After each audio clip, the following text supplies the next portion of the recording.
So a brief look at the reign of King John of England. He rules from 1199 to 1216. Born in 1166. Now he's the youngest son of Henry II, hence why he got the name Lackland, because much like Henry I, he was given cash only, no lands, because he was not expected ever to be king. He succeeds his brother Richard I in 1199, and signs a peace treaty with the French in 1200, because Richard the Lionheart had been at war with French nobles over the Angevin Empire. War, though, starts again in 1202 between Philip II of France and King John, and King John loses a lot of his Angevin Empire, loses land in Normandy, Brittany, and near Nantes and northern Aquitaine. So the Angevin Empire is now collapsing. All that is left is an area around southern Aquitaine called Gascony. For 5 years, there's relative peace until he's excommunicated by the Pope in 1209. Now, during his entire reign, he's reforming common law constantly in England. He's telling his officials to reform common law. So, again, looking after the common man.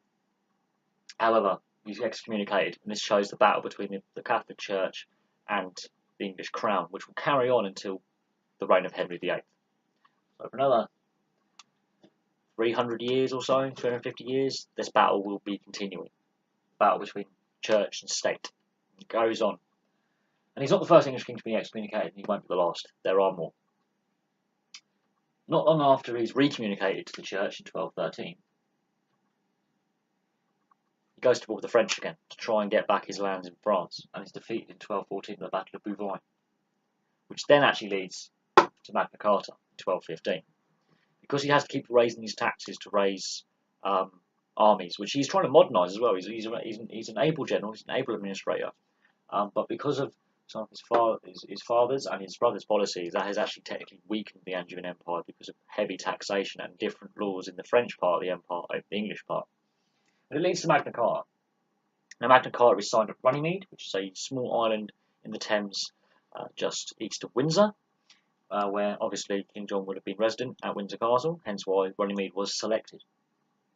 However, the agreement made at the first Magna Carta, of which there are several subsequent Magna Cartas signed and evolved upon, a lot of the agreements made at this meeting are broken very, very quickly by both sides, which leads to the First Barons' War, and there's a couple of them in the next reign as well. I think there's 2 or 3 Barons' Wars, but the First Barons' War, very little known conflict. The rebels are supported by Louis Dauphin of France, otherwise known as the Crown Prince of France. He brings over many French troops and supports the rebel barons and their men against King John and his supporters. Parts of England are now ruled by a French prince. However, King John dies in 1216 of dysentery, not long after losing the royal treasury whilst trying to cross the Wash, which is now known as the Fens, near King's Lynn. He's trying to cross from the Lincoln side to the Norfolk side, and well, the tide comes in quite quickly, and a lot of the baggage train is lost at sea. Not long after that, a few weeks after that, he dies of dysentery after eating too many lamprey eels, which means his young 9-year-old son, Henry III, will succeed him. But the Barons' War will continue for another year, but be successfully concluded in favour of Henry III. A lot of King John's reign is known primarily from the Robin Hood kind of tales, as is Richard the Lionheart. That's how these two kings are very, very famous. It always paints John in a negative light and Richard the Lionheart in a positive light, even though, as we discovered, Richard I, he wasn't that much of a nice person himself. Now, Magna Carta is what King John's reign is primarily known for. That agreement and then subsequent agreements later on, including under his son Henry III after the Second Barons' War and Edward I, there was several other Magna Cartas signed. It basically means big charter. It's a charter of rights, which also helps reform common law. The original Magna Carta is broken almost immediately, as I said, but there are, I think, 4 or 5 other major charters that come in between king, nobles and parliament, which is the landed gentry, over the subsequent centuries. That is something we do get taught of in school.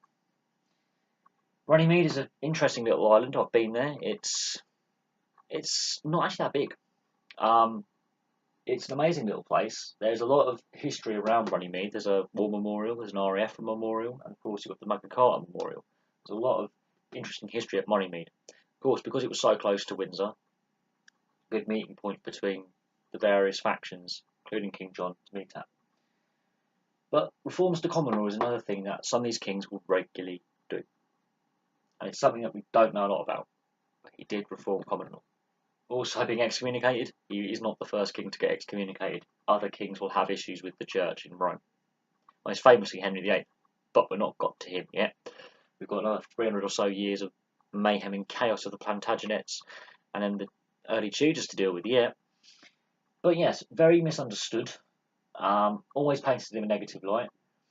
But because of his father's policies and his brother's policies and constant warfare with the French, the Angevin Empire has ceased to be. So by the time Henry III succeeds, all the lands that are only left in France owned by England is Gascony. So, that's a brief look at the reign of King John of England. Thank you very much for watching. Please like and subscribe. And we can look at the First Barons' War in more detail at a later date, look at some of the battles, sieges, and the leaders involved, because there's some very important people, including Louis, involved in that 2-year conflict. We'll look at that in more depth another time. Thank you very much for watching. Please like and subscribe, place your comments below, and I'll have some more videos for you soon.